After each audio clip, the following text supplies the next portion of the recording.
Hello hello hello hello hello hello बच्चों, क्या हालचाल, कैसे हैं आप सब लोग। आई होप कि आप सबके सब बहुत बढ़िया होंगे। सबसे पहले स्वागत है आज के सेशन में। हाँ जी, good evening good evening good evening. Hello Rihan, hello Ashish, hello Mithilesh. Rihan यार बड़े टाइम बाद देख रहा हूँ तुम्हें, कहाँ हो इतने टाइम से। Hello Kishore, hello mister Adi, hello Pushpendra, hello Anamika, hello Anshu Gupta, hello Shruti, hello Aditya.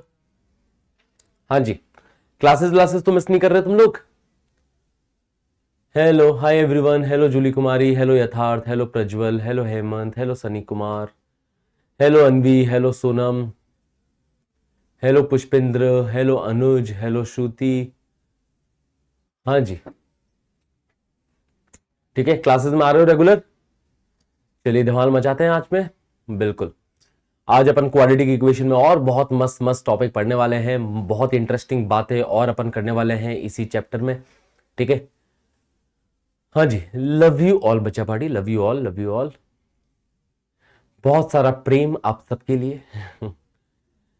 Hello Prajwal, hello Amritraj, hello Ayush, hello Bunty Rawat.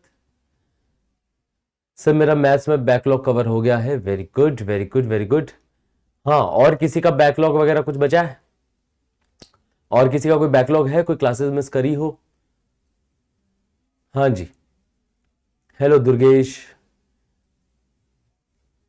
Okay, चलिए बहुत बढ़िया बहुत बढ़िया बहुत बढ़िया, सब एकदम टाइम टू टाइम चल रहे है ना। यही मैं डिस्कशन कर रहा था, है ना। कल हमारे एक और सर है, जेडी सर, आप जानते हो जेडी सर, ठीक है, मैथ्स के एक और टीचर है, तो उन्हीं के साथ मेरा ये डिस्कशन चल रहा था कि 11th वाले बच्चों के लिए क्या अप्रोच रहनी चाहिए। ठीक है, तो मतलब ऐसी बातों बातों में यही बात चली, हमने ये डिसाइड किया कि भाई 11th वाले बच्चे अगर रेगुलर आ जाए ना, पूरी क्लास 11th, और सारे कॉन्सेप्ट क्लियर कर ले, सारे चैप्टर्स कर ले, बस इतना कर लेना 11th वाले बच्चे।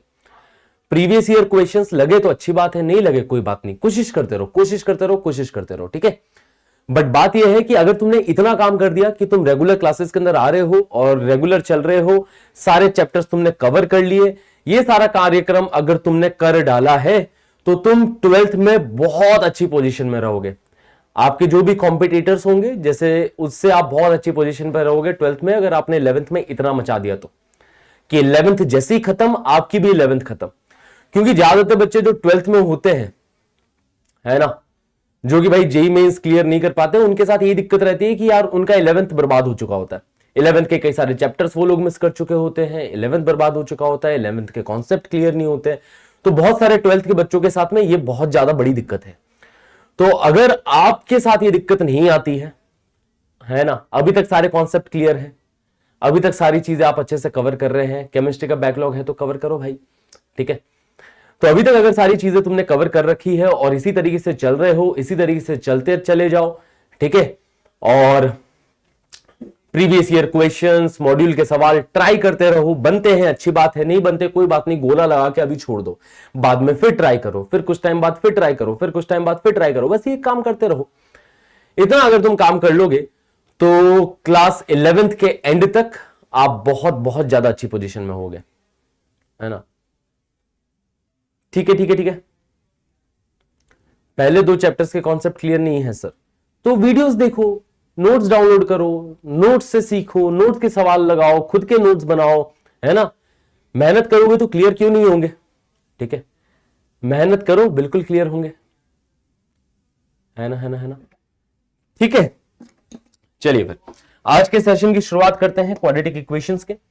तो कॉमन रूट्स के ऊपर हमने चर्चाएं करी थी यार लास्ट सेशन के अंदर, है ना। कॉमन रूट्स के ऊपर सवाल हमने बनाना स्टार्ट किए थे, एक दो सवाल मैंने तुम्हें होमवर्क के लिए भी कॉमन रूट्स के ऊपर दिए थे, ठीक है।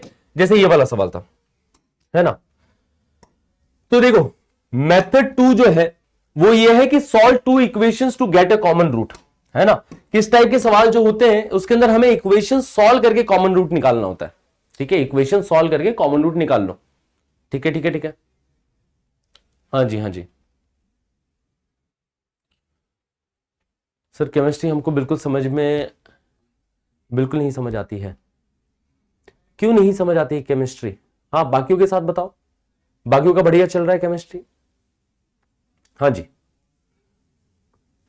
किसका अच्छा चल रहा है ये बताओ, बाकी लोग बताओ केमिस्ट्री में क्या हालचाल, अच्छे हैं, खराब है, ठीक है? हाँ जी, हाँ सर ठीक ठाक, क्योंकि वही देखा है ना मैंने। ठीक है। हम्म, हाँ सर सब समझ में आ रहा है। अंशु गुप्ता सर ठीक चल रहा है, केमिस्ट्री बढ़िया। सर फिजिक्स में टाइम लॉस होता है, समझ जाते हैं सर, धीरे धीरे सुधर रहा है, ठीक है सर बेटर है, ठीक है। केमिस्ट्री से प्यार हो गया है सर, बहुत सही। देख लो आप ही के बैच के बच्चों का ये भी रिव्यू है ना। ठीक है, तो भाई सारे सब्जेक्ट्स को अच्छा करो, और ये तुम्हारा टास्क है, ये तुम्हारा काम है कि सारे सब्जेक्ट्स को आप अच्छा करते रहे, है ना। टाइम चेंज किया, टाइम शुरुआत से ऐसे ही चलता आ रहा है, ऐसा थोड़ा ना कि एक बच्चा बोलेगा टाइम चेंज तो टाइम चेंज कर देंगे। ठीक है। हाँ जी। हाँ आ रहा होगा अच्छे समझ में। केमिस्ट्री इज इजी, केमिस्ट्री धीरे धीरे धीरे धीरे आप इंप्रूव करते चले जाओ, है ना। ओके चलिए, तो दो इक्वेशन हमारे सामने दे रखी है। हाँ जी, आइए इस सवाल के ऊपर आइए, इस सवाल के ऊपर आइए, जल्दी से सवाल पढ़िए। X square plus B X plus C बराबर 0, एक इक्वेशन ये है, ठीक है। एंड दूसरी इक्वेशन ये have a common root then find their uncommon root. इन दोनों का कॉमन रूट बोला गया है ना। तो माना कि भाई इसका रूट अल्फा और बीटा है ना, माना कि इस इक्वेशन का रूट अल्फा और बीटा है, और मान लेते हैं कि अपन इस इक्वेशन का रूट, जो कॉमन वाला रूट है वो अल्फा है, और जो अनकॉमन रूट है वो गामा है, ठीक है। अल्फा बीटा इसके रूट मान लिए, अल्फा गामा इसके रूट मान लिए। कॉमन रूट कौन सा है? कॉमन रूट अल्फा है, दोनों के अंदर रूट है अल्फा, अल्फा दोनों को सेटिस्फाई करेगा। तो यहां पे सत्यवचन लिख दो कि अल्फा इस इक्वेशन को सेटिस्फाई करेगा, तो अपने पास मिलेगा alpha square plus B alpha plus C बराबर 0। वैसे ही अल्फा इस इक्वेशन को भी सेटिस्फाई करेगा, तो अपने पास बनेगा अल्फा स्क्वायर, हाँ जी, अल्फा इस इक्वेशन को भी सेटिस्फाई करेगा, तो अपने पास बनेगा alpha square plus C alpha plus B बराबर 0। इन दोनों इक्वेशंस को सॉल्व करके क्या अपन अल्फा निकाल सकते हैं? हाँ जी, टाइम चेंज, इस टाइम पे नींद आती है। अच्छा अच्छा, तुम बता देना जब तुम जग रहे हो, मैं घर पे आ जाऊंगा पढ़ाने के लिए उस टाइम पे, है ना, क्योंकि मेरी टेंशन है ना तुम्हारा आईटी में सिलेक्शन कराना। हाँ, ये कैसी बातें कर रहे हो, ये कैसी कैजुअल बातें कर रहे हो तुम लोग? हाँ, कुछ ज्यादा कैजुअल बातें नहीं कर रहे हो तुम? हाँ भाई, इस टाइम पे नींद आती है, उस टाइम पे कुछ और आता है, कुछ भी बोल दोगे तुम तो यार। पढ़ना है कि नहीं पढ़ना है? पढ़ने वाले पढ़ लेते हैं, नहीं पढ़ने वाले कोई बात नहीं, ठीक है ना। क्लियर है? तो इसमें से ये इक्वेशन सब्ट्रैक्ट करोगे तो अल्फा स्क्वायर से अल्फा स्क्वायर कटा, अल्फा स्क्वायर से अल्फा स्क्वायर कैंसिल आउट हो जाएगा, है ना। Okay, B alpha minus C alpha बनेगा, यहां से अल्फा कॉमन लोगे तो बी माइनस सी बनेगा, प्लस यहां पे सी माइनस बी बनेगा, इज इक्वल टू 0। तो देखो alpha times B minus C, और सी माइनस बी को उस साइड भेजोगे तो is equal to B minus C बनेगा। बी माइनस सी से डिवाइड कर दो, है ना, बी माइनस सी से डिवाइड कर दो। ओके, तो क्योंकि देखो बी सी इक्वल है भी नहीं, बी नॉट इक्वल टू सी, तो अपन डिवाइड कर सकते हैं। कॉन्सेप्ट भी देखिएगा, कॉन्सेप्ट भी समझिएगा। तो बी और सी इक्वल नहीं है, मतलब ये नॉन जीरो है, डिवाइड मार दो। अल्फा की वैल्यू क्या? अल्फा की वैल्यू 1 आ गई। तो मुझे ये समझ में आ गया कि 1 दोनों इक्वेशन का रूट है ना। क्या समझ में आया यहां से? है ना, ठीक है ठीक है, कि 1 दोनों इक्वेशन का रूट है, 1 दोनों इक्वेशन का रूट है, ये बातें हैं, ठीक है। तो बेटा मैनेज करो ना बेटा, है ना, मैनेज करना पड़ेगा, तुम्हें मैनेज करना पड़ेगा। बाद में रिकॉर्डेड देख लो भले, और क्या बोलूं मैं, है ना। तुम डिसाइड करो तुम्हारी क्या प्रायोरिटी है, और नहीं तो बाद में रिकॉर्डेड देख लेना, ठीक है। क्लास का टाइमिंग तो यही रहेगा, ये तो चेंज नहीं हो सकता, है ना बच्चे, ठीक है। तो अल्फा की वैल्यू 1 आ गई, अल्फा की वैल्यू 1 आ चुकी है, मतलब 1 दोनों इक्वेशन का रूट है। तो पहली वाली जो इक्वेशन है X square plus B X plus C बराबर 0, X square plus B X plus C बराबर 0, इसका एक रूट 1 मिल गया हमें, हाँ जी, इसका एक रूट 1 मिल गया। दूसरा रूट क्या है? बीटा है। सवाल क्या पूछ रहा है कि अनकॉमन रूट बताना है, कि अनकॉमन रूट कौन सा है, मतलब यहां पे बीटा की वैल्यू बतानी है। बीटा की वैल्यू कैसे बताओगे गाइस, है ना, ठीक है ठीक है, हाँ जी हाँ जी हाँ जी, ओके। तो यहां पे बीटा की वैल्यू अपने को निकालनी है, तो इधर प्रोडक्ट ऑफ फ्रूट्स के साथ चले जाएंगे अपन। फालतू की बातें मत करो कमेंट सेक्शन में, इस टाइम पे ये हो जाता तो सर, उस टाइम पे वो हो जाता तो सर। आओ इधर आओ, हाँ। तो प्रोडक्ट ऑफ फ्रूट से जा सकते हैं, सम ऑफ फ्रूट से जा सकते हैं, दोनों से जाया जा सकता है।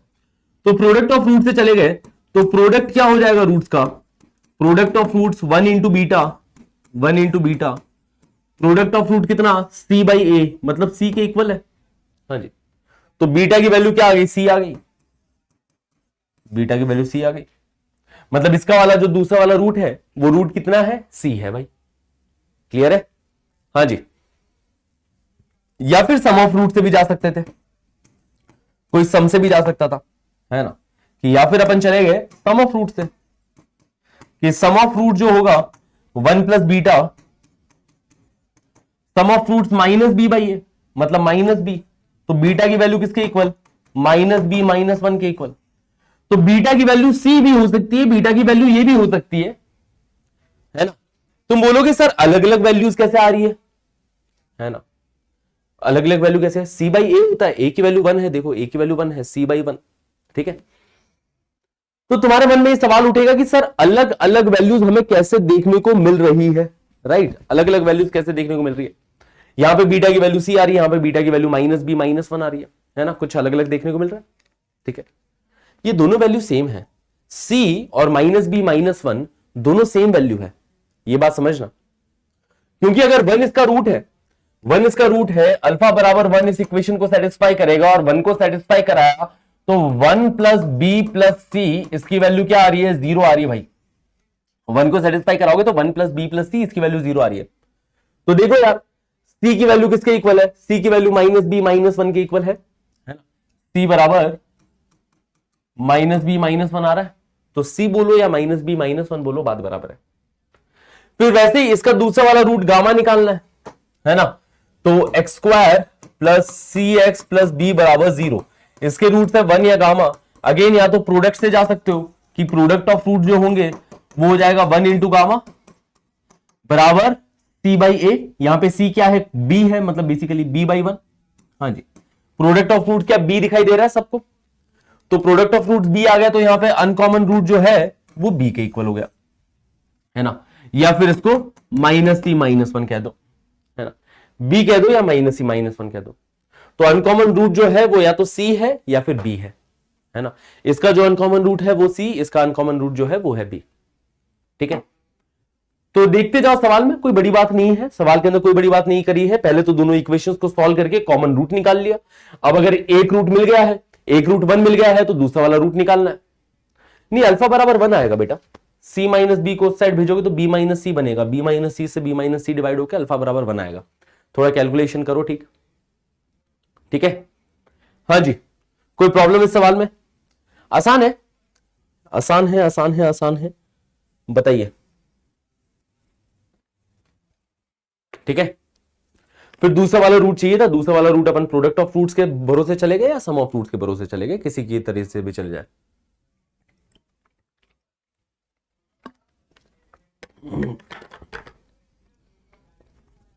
ओके, हाँ जी, चलिए आगे बात करते हैं, है ना।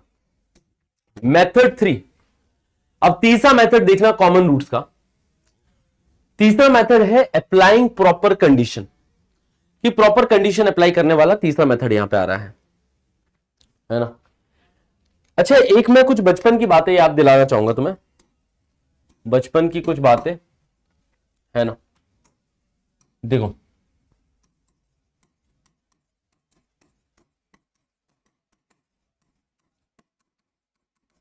है ना, कुछ बचपन की बातें याद करना। अगर अपन जब भी दो इक्वेशन सॉल्व करते हैं, जैसे एक इक्वेशन है a1x plus b1y plus c1 बराबर 0, दूसरी इक्वेशन है a2x plus b2y plus c2 बराबर 0। हाँ जी, इन दोनों इक्वेशन को सॉल्व करने का एक तरीका तुमने सीखा होगा, cross multiplication method. Cross multiplication method सीखा है बचपन में, कि कैसे इन दोनों इक्वेशंस को सॉल्व करते हैं, कि x लिखो बराबर माइनस वाई लिखो बराबर 1 लिखो, है ना। ऐसा किया, x के नीचे क्या लिखेंगे, y के इसके नीचे क्या लिखेंगे और इसके नीचे क्या लिखेंगे, बताओ, है ना। कुछ कुछ याद आ रहा है? हाँ जी, x के नीचे क्या लिखेंगे अपन, कि x वाली टर्म के ऊपर हाथ रख देंगे, इसके ऊपर हाथ रखेंगे, x के नीचे लिखेंगे b1c2 माइनस b2c1, है ना, b1c2 माइनस b2c1, याद है। कि x के नीचे b1c2 माइनस b2c1 लिखेंगे। हाँ जी, और यहां पे माइनस का y लिख दिया है, यहां पे भी वही क्रॉस मल्टीप्लीकेशन की y के ऊपर हाथ रखो तो a1c2 माइनस a2c1 लिखेंगे। हाँ जी, a1c2 माइनस a2c1 याद है? हाँ जी भाई, a1c2 माइनस a2c1। फिर बाद में इस कांस्टेंट टर्म के ऊपर हाथ रखो और देखो क्या बनेगा, a1b2 माइनस a2b1, है ना, cross multiplication, a1b2 minus a2b1। हाँ जी बच्चा पाटे, यहां से वेरिएबल x और y की वैल्यू आती है। ये एक सॉल्विंग का एक तरीका है ना, ये एक सॉल्विंग का तरीका, बचपन में कटवा दिया था तो अब सीख लो कि ऐसी दो इक्वेशंस को कैसे सॉल्व करना है। यहां पे वेरिएबल x और y है ना, ठीक है, ठीक है, कई बच्चों ने नहीं पढ़ा होगा तो कोई बात नहीं, यहां पे सीख लो, आप पढ़ लेते हैं, अब पढ़ लेते। मैं यही मान के चल रहा हूं कि तुमने नहीं पढ़ा होगा, है ना, मान के क्या चल रहा हूं, ये तो है फैक्ट, ठीक है, कि मैं यही मान के चलता हूं कि तुम्हें नहीं आता, है ना। मेथड 2 नहीं हुआ, बस दोनों इक्वेशंस को सॉल्व करना है मेथड 2। बेटा सिद्धि क्यों परेशान हो रहे हो फालतू में? हाँ इधर आओ, हल्का सा मेथड है मेथड 2, कुछ नहीं उसमें, ठीक है, इस मेथड के ऊपर फोकस करो। ये कुछ बचपन की बातें हैं। बचपन की बातें क्या है कि भाई अगर इस इक्वेशन को सॉल्व करना है तो x बराबर माइनस वाई बराबर 1, ऊपर ये लिख दो, ऊपर वेरिएबल लिख दो x माइनस वाई 1, और नीचे क्या लिखो, नीचे ऐसा लिखना है कि भाई x के ऊपर हाथ रखा, इस वाले वेरिएबल पे हाथ रखा और बोलेंगे b1c2 माइनस b2c1, फिर माइनस वाई वाले के ऊपर हाथ रखा, बीच वाले को नेगेटिव वाले के साथ लेना माइनस वाई, और a1c2 माइनस a2c1, फिर उसके ऊपर हाथ रखा a1b2 माइनस a2b1। तो ऐसे अपन x और y की वैल्यू निकालते हैं। हाँ जी, इक्वेशन सॉल्विंग का एक तरीका है ये, इक्वेशन सॉल्विंग का एक बहुत ही बेहतरीन सा तरीका है ये। ओके, वैसे ही अगर अपने पास में क्वाड्रेटिक इक्वेशन है ना, वैसे ही अपने पास में एक क्वाड्रेटिक इक्वेशन है, उस क्वाड्रेटिक इक्वेशन में भी अगर अपने को सॉल्व करना है, ठीक है, कि जैसे एक क्वाड्रेटिक इक्वेशन की a1x स्क्वायर प्लस b1x, जैसे इधर ही आ जाओ, ठीक है ना, कि एक क्वाड्रेटिक इक्वेशन ये हो गई, दूसरी क्वाड्रेटिक इक्वेशन ये हो गई, ठीक है, इन दोनों क्वाड्रेटिक से अपने को जाना है ना, ठीक है। अब इन दोनों क्वाड्रेटिक इक्वेशन का कॉमन रूट है अल्फा, सुनना जरा बातों को ध्यान से, इन दोनों क्वाड्रेटिक इक्वेशन का कॉमन रूट है अल्फा, मतलब अल्फा इसको भी सेटिस्फाई कर रहा है, अल्फा इसको भी सेटिस्फाई कर रहा है। तो अपने पास में पहली इक्वेशन क्या बन जाएगी, पहली इक्वेशन अपने पास बन गई, अल्फा को इधर सेटिस्फाई करवाया तो सत्यवचन लिखा कि a1 alpha square plus b1 alpha plus c1 बराबर 0। अल्फा को सेकेंड इक्वेशन में सेटिस्फाई करेंगे तो a2 alpha square plus b2 alpha plus c2 बराबर 0, ये बनने वाला है ना। अब दोनों के साथ यही तरीका अपन अपनाएंगे कि पहले अल्फा स्क्वायर लिखेंगे, है ना, पहला वेरिएबल अल्फा स्क्वायर, फिर इसको नेगेटिव साइन के साथ और इस, है ना, बराबर माइनस अल्फा बराबर 1, ऐसा लिख देंगे। हाँ जी गाइस, वही चीज, x minus Y 1, alpha square minus alpha 1। अब अल्फा स्क्वायर के नीचे क्या लिखेंगे, अल्फा स्क्वायर के नीचे अपन b1c2 माइनस b2c1 लिखेंगे, है ना, b1c2 minus b2c1, minus alpha के नीचे क्या लिखेंगे, माइनस अल्फा के नीचे a1c2 माइनस a2c1। हाँ जी बच्चा बाटी, और 1 के नीचे क्या लिखेंगे, a1b2 माइनस a2b1, ठीक है, ऐसा लिखेंगे, है ना। अब यहां से मैं अल्फा की वैल्यू निकालूंगा, क्रॉस मल्टीप्लाई करके इधर से अल्फा की वैल्यू निकाली और इन दोनों इक्वेशन से और अल्फा की वैल्यू निकाली, दोनों को क्या कर दूंगा, इक्वेट कर दूंगा, ठीक है। एक बार एक सवाल के अंदर अप्लाई करके देखते हैं इन चीजों को, है ना। चलिए ये वाला सवाल देखिए, सवाल है X square minus 11x plus m बराबर 0, एक इक्वेशन ये है। दूसरी इक्वेशन है X square minus 14x plus 2m बराबर 0। अब इन दोनों के लिए भी क्या बोल रखा है कि इन दोनों का भी कॉमन रूट है ना, इन दोनों का भी कॉमन रूट है, माना वो कॉमन रूट अल्फा है। तो पहली इक्वेशन कैसे लिख देंगे अपन, पहली इक्वेशन ये बन जाएगी भाई alpha square minus 11 alpha plus m बराबर 0। अल्फा इसका भी रूट है तो अल्फा इसको भी सेटिस्फाई करेगा। दूसरी equation alpha square minus 14 alpha plus 2m बराबर 0। ठीक है, अब लगा दो भाई ये मेथड। हाँ जी, कि अल्फा स्क्वायर बराबर माइनस अल्फा बराबर 1, और अब डिनोमिनेटर में देखो क्या क्या लिखना है। हाँ जी, अल्फा स्क्वायर इस पे हाथ रखा, क्रॉस मल्टीप्लीकेशन कर सकते हो, 2m into minus 11, 2m into minus 11 कितना बनेगा, माइनस का 22m है ना, माइनस 22m, और minus 14 into M, minus 14 into M, तो माइनस का 14m है ना, तो इसमें से माइनस का 14m सब्ट्रैक्ट किया। हाँ जी गाइस, ठीक है, वही क्रॉस मल्टीप्लीकेशन, माइनस 22m और इसमें से माइनस का 14m सब्ट्रैक्ट कर रहे हैं। ठीक है, माइनस अल्फा के नीचे देखो, माइनस अल्फा के नीचे अब इसके ऊपर हाथ रख दो।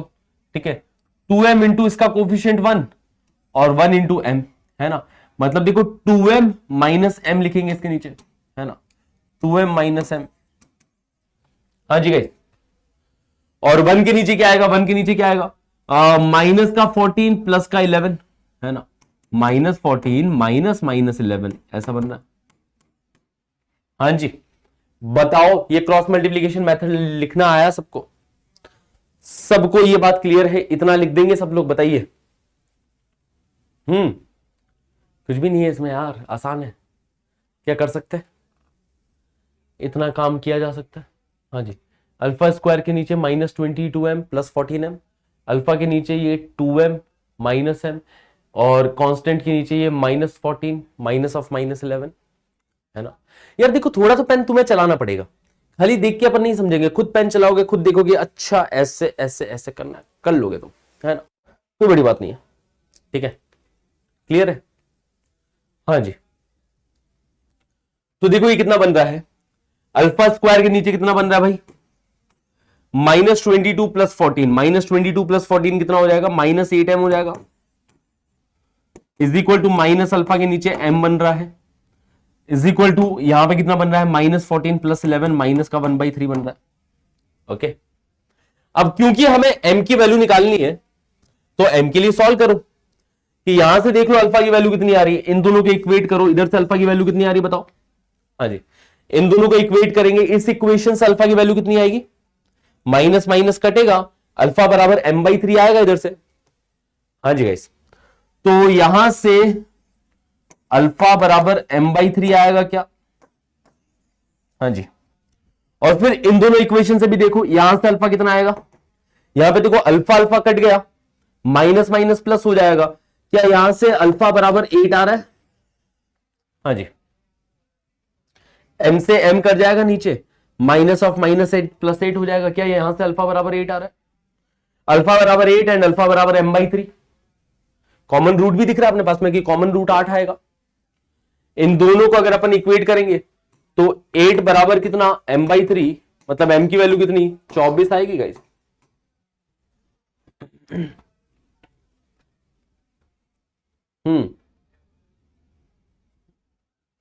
m की वैल्यू 24 आएगी, यस, ओके, या गुरुजी, ओके, या जी हाँ, ओके, सिंपल है, सिंपल है, सिंपल है, कोई प्रॉब्लम इसमें, कोई दिक्कत इसमें। हाँ जी, ओके, अब यहां पे m की वैल्यू 24 के अलावा एक और वैल्यू आएगी m की, एक और वैल्यू आएगी m की, कि यहां पे जब अपन ने m से m का फैक्टर काटा ना, जब यहां से m से m का फैक्टर काटा तो m बराबर 0 और अपने पास वैल्यू आने वाली है। इधर से देखो क्रॉस मल्टीप्लाई किया, m से m का फैक्टर काटा तो m बराबर 0 और आएगी। m बराबर 0 क्यों आएगी वैल्यू, क्योंकि देख सकते हैं 0 पे कॉमन रूट दिख रहा है, अगर m को 0 रखोगे तो पहली equation x square minus 11x बराबर 0 और दूसरी equation x square minus 14x बराबर 0 ये बन रही है। तो पहली इक्वेशन से x कॉमन लिया, x माइनस 11 बराबर 0, दूसरी इक्वेशन से x कॉमन लिया, x माइनस 14 बराबर 0। देखो कॉमन रूट दिख रहा है दोनों का, हाँ जी, कॉमन रूट दिख रहा है दोनों का, x बराबर 0 इज द कॉमन रूट। अच्छा, मेरे ख्याल से क्रॉस मल्टीप्लीकेशन मेथड सबका पचा नहीं है, पच गया क्या सबका, नहीं पचा। दूसरा मेथड दूं मैं इसी टाइप के सवालों को करने का, दूसरा मेथड दूं, हाँ जी, दूसरा मेथड चाहोगे इस टाइप के सवालों को करने का? क्रॉस मल्टीप्लीकेशन मेथड अगर नहीं पचा है, भूल जाओ, भूल जाओ, है ना, सिखा दिया, सिखाना मेरा फर्ज था कि इसको ऐसे किया जा सकता है। दूसरा मेथड और सुन लो, है ना, दूसरा मेथड शायद और अच्छे से पचेगा। दूसरे मेथड से पहले तुम्हें एक डिटर्मिनेंट नामक चीज आनी चाहिए, है ना, डिटर्मिनेंट समझते हो, डिटर्मिनेंट नामक चीज, है ना, डिटर्मिनेंट। एक डिटर्मिनेंट क्या होता है? वैसे डिटर्मिनेंट अपने आप में एक पूरा चैप्टर है, पर एक 2/2 का डिटर्मिनेंट की वैल्यू निकालना आना चाहिए। जैसे एक डिटर्मिनेंट है ABCD, इसको बोलते हैं 2x2 का डिटर्मिनेंट, कि यहां 2 नंबर, यहां 2 नंबर, 2x2 का डिटर्मिनेंट, है ना, ठीक है। तो इस डिटर्मिनेंट की वैल्यू जो होती है वो भी क्रॉस मल्टीप्लीकेशन मेथड से आती है, कि ऐसे ये डंडियां लग रखी है, यहां पे डिटर्मिनेंट है, जानते सर, फिजिक्स में सर बताए थे, बहुत बढ़िया। बाकी मैं देख लो, बता देता हूं कि AD माइनस BC, इस डिटर्मिनेंट की वैल्यू क्या है? AD माइनस BC है, AD माइनस BC है, ठीक है। कुछ डिटर्मिनेंट मैं छोटे छोटे सॉल्व करवा रहा हूं तुमसे, है ना। बताओ इस डिटर्मिनेंट की वैल्यू क्या होगी? 2, 3, 4, 5। इस डिटर्मिनेंट की वैल्यू कितनी होगी बताओ? तो 5 दूनी 10 माइनस 12, 10 माइनस 12 कितना? माइनस का 2, बताओगे? हां जी, माइनस का 2। 5 दूनी 10 माइनस 12, दिस माइनस दिस, इसका प्रोडक्ट माइनस इसका प्रोडक्ट, है ना, इसका प्रोडक्ट माइनस इसका प्रोडक्ट, AD माइनस BC। अब सपोज ऐसा हो जाए 2 माइनस 3 4 5, अब बताओ इस डिटर्मिनेंट की वैल्यू। तो यहां पे माइनस माइनस प्लस होता हुआ दिखना चाहिए कि देखो 5 दूनी 10, इसका प्रोडक्ट 10 है, इसका प्रोडक्ट माइनस का 12 है ना, माइनस का 12, तो 10 माइनस ऑफ माइनस 12। हाँ जी, क्या आपको 10 प्लस 12 दिखाई दे रहा है इसका प्रोडक्ट, है ना? क्या 22 आएगी इस डिटर्मिनेंट की वैल्यू? हाँ जी, 10 माइनस ऑफ माइनस 12। हाँ जी गाइस, अगर डिटर्मिनेंट ये दे रखा हो -2 -3 4 5, अब बताओ इसका प्रोडक्ट। कुछ बेसिक से डिटर्मिनेंट यहां पे सॉल्व करवा रहा हूं तुमसे। हाँ जी, इसकी वैल्यू क्या आएगी? जल्दी से यार कमेंट सेक्शन पे सही सही आंसर आना चाहिए यार। मल्टीप्लाई, एडिशन, सब्ट्रैक्शन सबको आता है, ये बात सीख ली अपन, डिटर्मिनेंट की वैल्यू कैसे निकालनी होती है। उसके बाद बताओ। हाँ जी,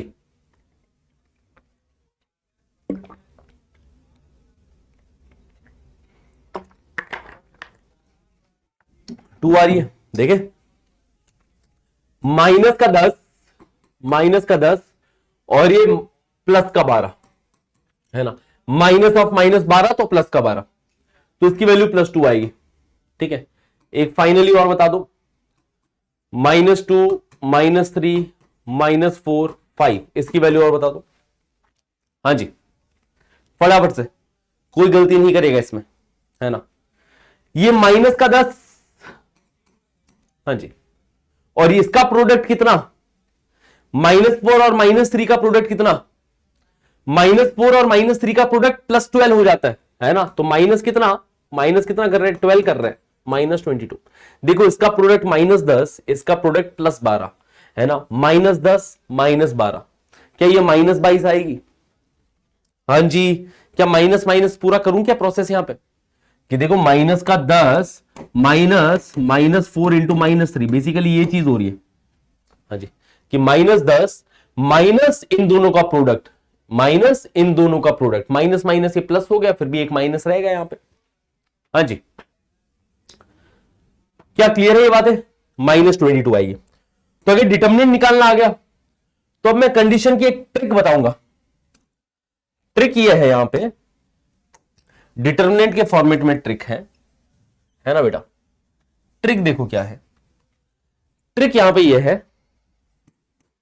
हाँ जी, पहली कभी कभार मैं ट्रिक बताता हूं, ठीक है। हाँ, अल्फा की एक और वैल्यू होगी, बिल्कुल, अल्फा बराबर 0 और होगा। करेक्ट। अल्फा से अल्फा कटा तो अल्फा बराबर 0 और आएगा, वहीं से m बराबर 0 आएगा। लाल फूल नीला फूल, नहीं। ट्रिक सुनना जरा, ट्रिक क्या है? ट्रिक यह है कि डिटर्मिनेंट बनाना एक, इसको मल्टीप्लाई करना एक दूसरे डिटर्मिनेंट से, कर दोगे, और यहां पे लिखना डिटर्मिनेंट का स्क्वायर। क्या सबसे पहले ये लिख देंगे? सबसे पहले क्या लिखना है? डिटर्मिनेंट इंटू डिटर्मिनेंट बराबर डिटर्मिनेंट स्क्वायर। क्या लिखना है? डिटर्मिनेंट इंटू डिटर्मिनेंट बराबर डिटर्मिनेंट स्क्वायर। अब डिटर्मिनेंट की जो पहली रो है ना, पहली रो उसको इसके कोफिशिएंट से भर दो। किसके? पहली इक्वेशन के a1 b1 c1 से भर दो, है ना। पहली रो को किससे भर देंगे? a1 b1 c1 से भर देंगे। कैसे भरना है? a1 से यहां पे चालू करो, a1 मतलब एक्स स्क्वायर का कोफिशिएंट, a1 b1 यहां रखो, है ना, a1 b1। फिर जहां खत्म किया वहीं से चालू करो, b1 c1, है ना, a1 b1 b1 c1। और फिर वापस से c1 से चालू करके क्या लिखोगे? c1 के आगे a1 b1 c1 लिख दिया। अब वापस से किसका नंबर आ जाएगा? a1 b1 c1 के बाद में वापस से a1 का नंबर आ जाएगा। हाँ जी। वैसे इस सेकेंड रो के अंदर इससे भर दो कि a2 b2 फिर b2 c2, फिर c2 के बाद में वापस से a2 आ जाएगा। तो पहली रो को पहली इक्वेशन, दूसरी रो को दूसरी इक्वेशन। हाँ जी गाइस, यही ट्रिक है। ये डायरेक्ट ट्रिक लगा देना, ये डायरेक्ट कंडीशन लगा देना, यही वो कंडीशन है, यही वो कंडीशन है। एक बार फिर से बताइए, क्या अपना नाम बताऊं, अपना पता बताऊं, इस इक्वेशन के बारे में बताऊं, डिटर्मिनेंट के बारे में बताऊं, है ना, किसके बारे में बताऊं? एक बार फिर से देखो, पहले लिखना है डिटर्मिनेंट इंटू डिटर्मिनेंट बराबर डिटर्मिनेंट स्क्वायर। इस इक्वेशन के कोफिशिएंट्स को देखना, a1 b1 c1, a1 b1 b1 c1 c1 a1, यहां पे a2 b2 b2 c2 c2 a2। ठीक है। हाँ जी। तो कभी भी अगर कॉमन रूट का सवाल हो कि दोनों इक्वेशंस में एक रूट कॉमन है, तो ये कंडीशन आप डायरेक्टली लगा सकते हो, है ना। अपना पता बताओ, रुको अभी बताते हैं। अब चलिए इस क्वेश्चन के अंदर इस ट्रिक को अप्लाई करके इस ट्रिक को पक्का कर लिया जाए, किया जाए अप्लाई।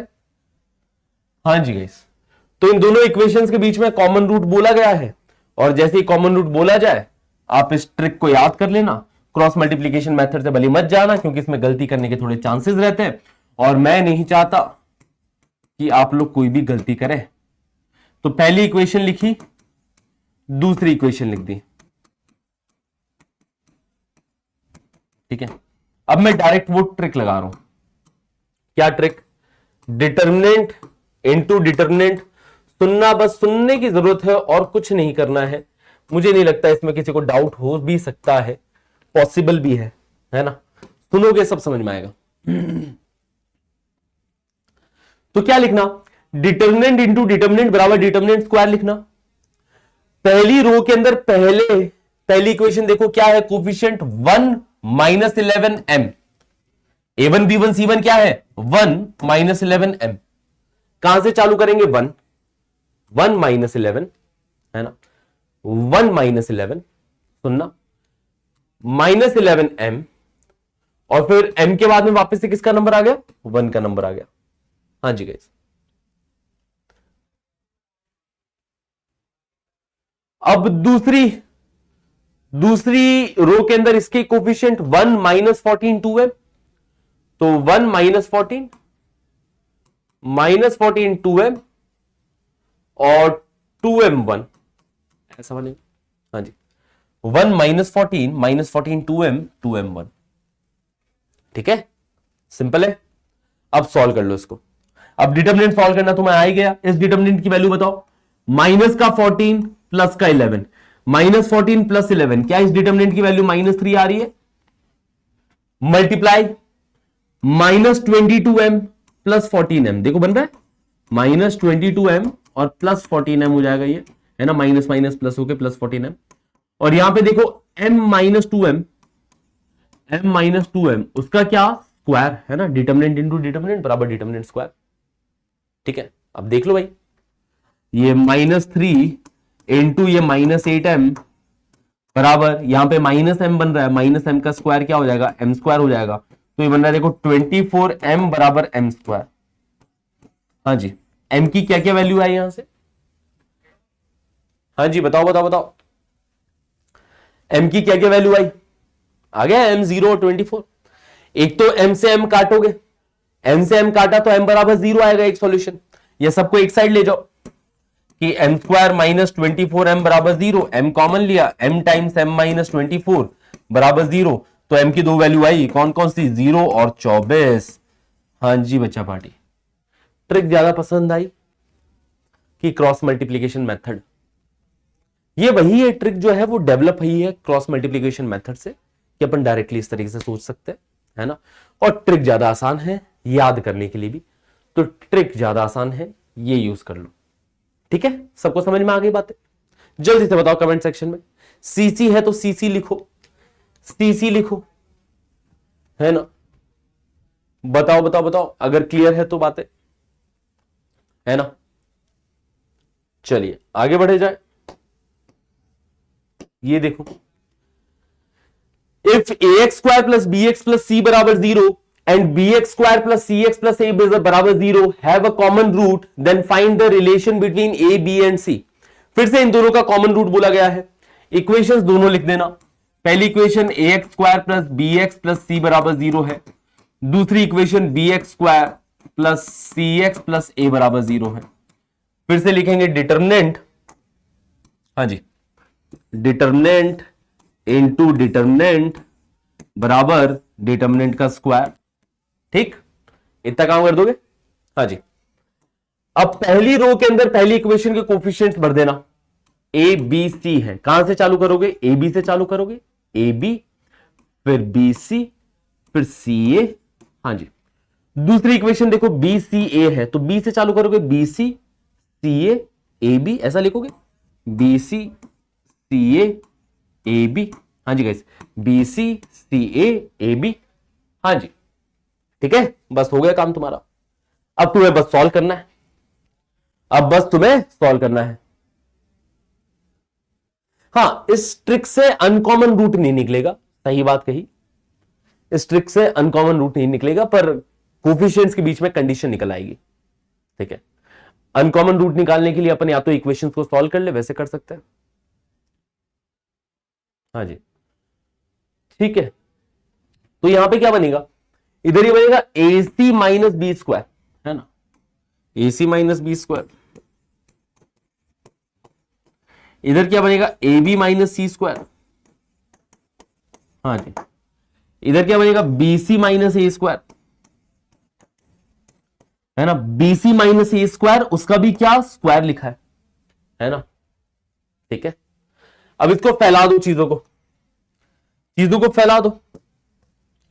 तो इन दोनों को मल्टीप्लाई करेंगे तो ए सी ए बी से मल्टीप्लाई होके, ए सी ए बी से मल्टीप्लाई होके क्या बनेगा? ए इंटू ए स्क्वायर बन जाएगा। देखो कैलकुलेशन देखना, A into A square into B C बन जाएगा। ए सी स्क्वायर से मल्टीप्लाई होके माइनस का ए सी क्यूब बनाएगा, है ना। A C minus C square से मल्टीप्लाई हो रहा है, माइनस का A C cube. Minus B square A B से मल्टीप्लाई होगा तो माइनस का ए बी क्यूब बना देगा, और minus B square minus C square से मल्टीप्लाई होके प्लस बी स्क्वायर सी स्क्वायर बना देगा। फैला दे रहे अपन इसको। इसका स्क्वायर अगर ओपन करोगे, है ना, तो वही x माइनस वाई का जैसे होल स्क्वायर लिखते हैं, पहले x का स्क्वायर, पहले बी सी का स्क्वायर मतलब बी स्क्वायर सी स्क्वायर, फिर ए स्क्वायर का स्क्वायर मतलब ए की power 4 minus 2 into X into Y, है ना, ए स्क्वायर बी सी।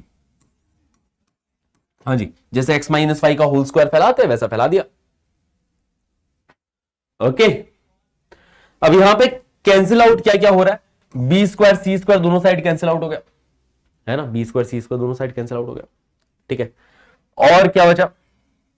यहां पे ए स्क्वायर बी सी है, यहां पे 2 ए स्क्वायर बी सी है। सेम टर्म को करीब लेके आना है। सेम टर्म जो है 2 ए स्क्वायर बी सी, ए स्क्वायर बी सी में ऐड होके क्या बन जाएगा? ये 3 ए स्क्वायर बी सी बन जाएगा।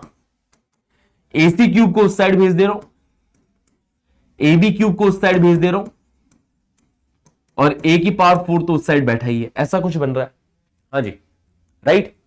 सब में से ए का फैक्टर कॉमन जाएगा, यहां से भी ए का फैक्टर कॉमन, यहां से भी कॉमन, यहां से भी कॉमन, यहां से भी कॉमन। पूरी इक्वेशन को ए से डिवाइड कर दो। ए वैसे भी नॉन जीरो है, ए वैसे भी नॉन जीरो है। क्यों? क्योंकि coefficient of x square zero नहीं हो सकता। तो ए उड़ा दो, ए से डिवाइड मार दो पूरी इक्वेशन को, तो 3 ए बी सी बचेगा। यहां से ए जाएगा तो सी क्यूब, यहां से ए उड़ेगा तो बी क्यूब, यहां से ए की पावर 4 में से ए चला गया तो ए की पावर 3 बनेगा। क्या ये बन रहा है? क्या A cube plus B cube plus C cube बराबर 3 एबीसी बन रहा है क्या? हाँ जी। अब इस आइडेंटिटी के बारे में कभी सुना है क्या? कभी सुना है A cube plus B cube plus C cube अगर 3 एबीसी होता है तो क्या रिश्ता निकलता है? तो इसके बीच में 2 रिश्ते निकलते हैं, है ना। या तो ए बराबर बी बराबर सी होगा, या फिर ए प्लस बी प्लस सी बराबर 0 होगा। ये रिश्ता निकलेगा ए बी सी के बीच में, या तो ए बराबर बी बराबर सी है या फिर ए प्लस बी प्लस सी बराबर 0।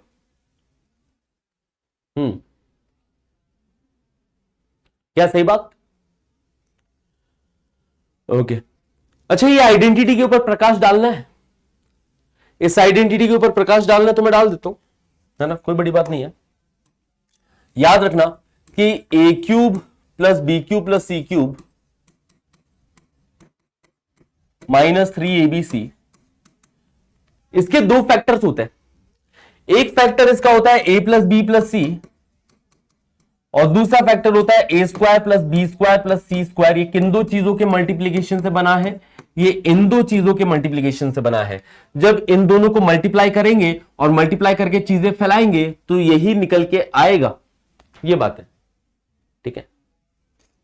और अगर 0 है, if A cube plus B cube plus C cube minus 3abc 0 हुआ, अगर ये 0 हुआ मतलब A cube plus B cube plus C cube बराबर 3abc हुआ, तो क्या, तो कौन 0 हुआ होगा? तो या तो ये वाला पार्ट 0 हुआ होगा, है ना, या तो a प्लस बी प्लस सी ये वाला फैक्टर 0 हुआ होगा, या फिर ये जो पूरा मसाला लिखा है ये 0 हुआ होगा। A square plus B square plus C square minus A B minus B C minus C A, ये वाला पार्ट 0 हुआ होगा, है ना। अब A plus B plus C 0 या फिर ये 0। और तुम जानते हो ये कब 0 होता है? इसके बारे में लास्ट क्लास में हमने देखा था कि ये 3 परफेक्ट स्क्वायर का सम है, half of A minus B का square plus B minus C का square plus C minus A का स्क्वायर, ये उसके इक्वल होता है। अगर ये 0 हुआ, ये 0 हुआ तो एबीसी के बीच में क्या रिश्ता निकलता है? ये रिश्ता निकलता है कि ए बराबर बी बराबर सी होगा। तो अगर कभी भी दे रखा है कि A cube plus B cube plus C cube minus 3abc 0 है, तो ये बराबर बी बराबर सी होगा।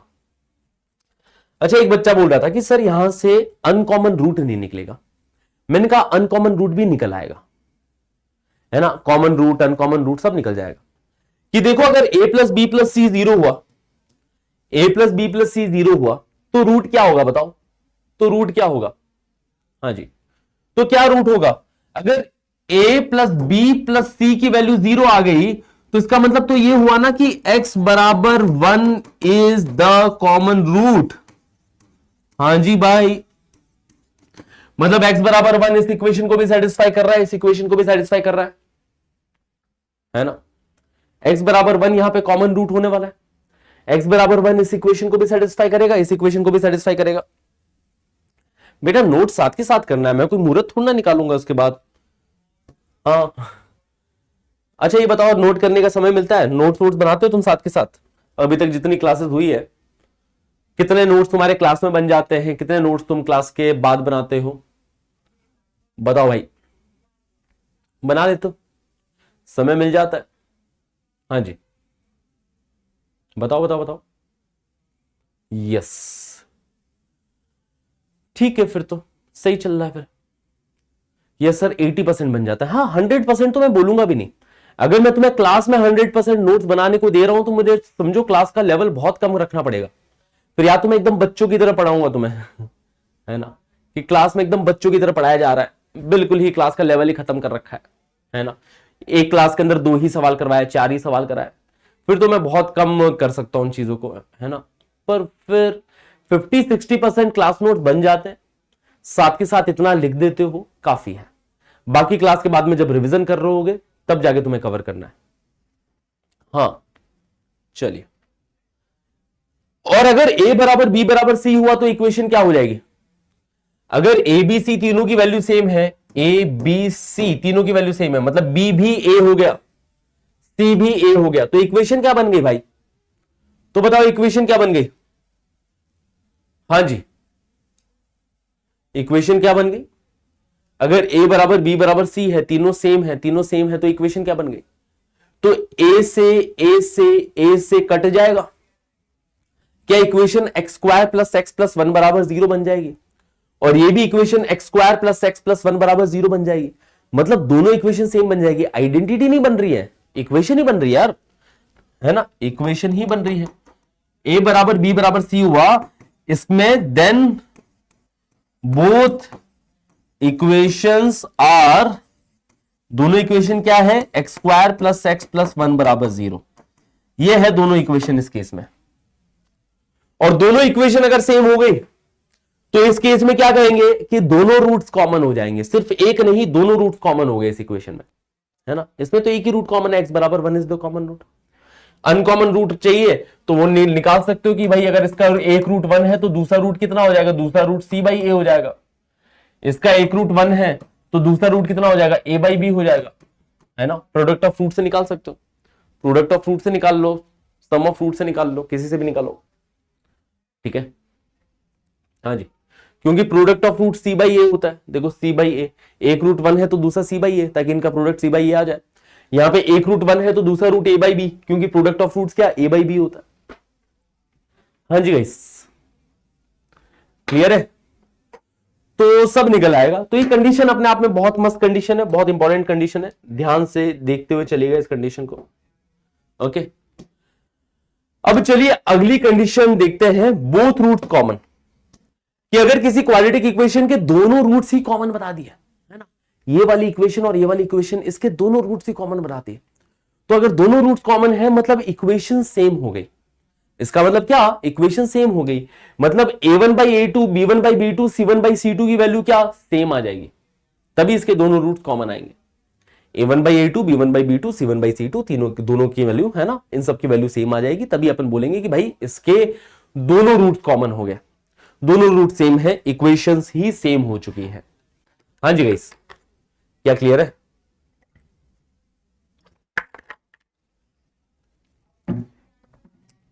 तो इक्वेशंस क्या हो गई, आइडेंटिकल होगी, आइडेंटिकल होगी, है ना, दोनों इक्वेशन ही सेम होगी, a1 by a2, b1 by b2, c1 by c2 same हो गया। या फिर कहा जाए कि कोफिशिएंट्स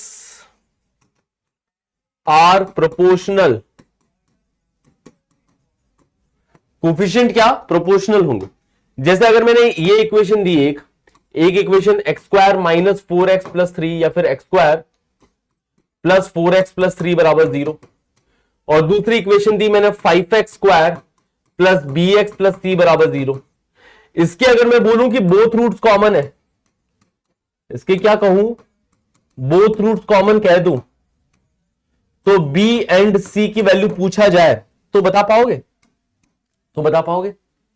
हाँ जी, b एंड c की वैल्यू पूछा जाए तो बता पाओगे? हाँ जी, तो वही बात कि दिस बाई दिस बराबर दिस बाई दिस बराबर दिस बाई दिस, है ना, कि 5/1 बराबर b बाई 4 बराबर c बाई 3, ये बनेगा। हाँ जी, तो यहां से b की वैल्यू समझ में आ रही है, b की वैल्यू 20, c की वैल्यू 15, है ना, b बाई 4 बराबर 5 तो b बराबर 20, c बाई 3 बराबर 5 तो c बराबर 15, है ना, ये बनेगी। मतलब देखो सेकंड इक्वेशन क्या बन गई, इस बात को समझना कि सेकंड इक्वेशन बन क्या गई, सेकंड इक्वेशन बन गई 5x square plus 20x plus 15 बराबर 0। क्या ये हूबहू फर्स्ट इक्वेशन ही बन गई, क्या ये हूबहू फर्स्ट इक्वेशन ही बन गई? जी हाँ, अगर दोनों रूट कॉमन है तो दोनों इक्वेशन सेम है। देख पा रहे, पूरी इक्वेशन को 5 से डिवाइड करूंगा तो ये x square plus 4x plus 3 बराबर 0 ही बन रहा है, फर्स्ट इक्वेशन ही बन गई, है ना, या 5 टाइम्स द वन, है ना, कि 5 टाइम्स द फर्स्ट इक्वेशन, तो 5 20 15 ऐसा बनेगा। हाँ जी, तो कोफिशिएंट्स क्या प्रोपोर्शनल होने वाले हैं अगर दोनों रूट्स कॉमन होंगे तो, ठीक है। जैसे ये सवाल दे दिया जाए, हाँ जी गाइस, ये सवाल करना, if both the roots of this equation and this equation are common then find the value of 2r minus p। अगर दोनों रूट्स इसके कॉमन है तो 2r माइनस p की वैल्यू बतानी है ना। पहले इन दोनों इक्वेशंस को सजा के लिखेगा। अभी ये जो दोनों इक्वेशन है कचरा फैला के दे रखा है दोनों इक्वेशन में, देखो देखो यहां पे k times 6x square plus 3 plus rx plus 2x square minus 1, यहां पे एक्स स्क्वायर वाली टर्म साथ ही नहीं है, एक्स वाली टर्म को अलग रखना है, कांस्टेंट टर्म को अलग रखना है। हाँ जी, ठीक है। यहां पे भी देखेंगे तो यार एक्स स्क्वायर की टर्म अलग है, यहां पे एक्स स्क्वायर अलग बैठा है, तो पहले तो दोनों इक्वेशंस को सजा के लिखो कि पहली इक्वेशन के अंदर एक्स स्क्वायर का कोफिशिएंट देखो, एक्स वाली टर्म देखो, कांस्टेंट टर्म देखो। तो पहली इक्वेशन में एक्स स्क्वायर का कोफिशिएंट यहां पे 6k बन रहा है, 6k और यहां पे प्लस का 2 बन रहा है, 6k प्लस 2, है ना। कैसा बनेगा, एक्स स्क्वायर का कोफिशिएंट यहां पे 6k, यहां पे प्लस 2, तो एक्स स्क्वायर वाली टर्म ये हो गई, एक्स वाली टर्म एक ही है, r इंटू एक्स, और बाकी जो मसाला बचा 3k, ये 3k वाला मसाला और -1 ये अलग है भाई, ठीक है। तो ये पहली इक्वेशन होगी। वैसे ही दूसरी इक्वेशन देखोगे, दूसरी इक्वेशन में एक्स स्क्वायर का कोफिशिएंट बताना जरा। एक्स स्क्वायर का कोफिशिएंट यहां पे 6k इंटू 2 12k बन रहा है, और यहां पे +4 बन रहा है, 12k + 4। दूसरी वाली इक्वेशन के अंदर एक्स स्क्वायर का coefficient 12k + 4 plus px plus उसके अलावा देखो 6k इंटू 1 6k बनेगा, और माइनस का 2 लिखा है। दूसरी इक्वेशन ये हो गई। दोनों इक्वेशन के बारे में क्या कहा गया है, ठीक है, हाँ जी,